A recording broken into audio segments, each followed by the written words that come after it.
হ্যাঁ দিদি নমস্কার, অনেক অনেক ধন্যবাদ আপনাকে দিদি। আজকে উনি হ্যাঁ হ্যাঁ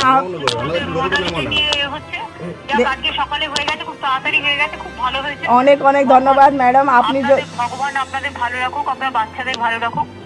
অনেক অনেক আপনাকে ধন্যবাদ। দেখুন আপনি, কল্যাণ স্যার, আমাদের যে চেয়ারম্যান আছেন বিজয় মিশ্রা স্যার, সবাই খুব সাপোর্ট করেছে ম্যাডাম। আপনাদের ছাড়া আমার মনে হচ্ছিল না এটা পসিবল হতো। আমি যেখানে ধরেছিলাম সেখান থেকে ফিরে আসার জায়গা ছিল না, আমি তো আপনাকে বলে দিয়েছিলাম ভালো আছে। আচ্ছা আচ্ছা, হ্যাঁ ম্যাডাম দেখুন আপনার কথায় তো আপনি আমাকে বললেন কি আপনাকে কোথাও যাওয়া দরকার নেই, আপনি ঘরে থাকুন, আমি ঠিক ওনাকে নিয়ে আসবো। আর দেখুন আপনি আমার সাথে 3 দিন কথা বললেন ম্যাডাম, আজ 4th ডে উনি চলে এসেছেন। হ্যাঁ আমি আপনাকে ফোন করেছিলাম সকালে, হ্যাঁ খারাপ বলে ধরেনি, কিন্তু আমি যখনই শুনেছি রিলিজ হয়ে গেছে আমি তখনই ফোন করেছি। না ম্যাডাম অ্যাকচুয়ালি আমার আজকে ফোন খারাপ হয়ে গেছে আর অনই হচ্ছে না। নো প্রবলেম, ঠিক আছে আপনারা এখন একটু হাসিতে থাকুন। ঠিক আছে ম্যাডাম, অনেক অনেক ধন্যবাদ আপনাকে। আমার অনেক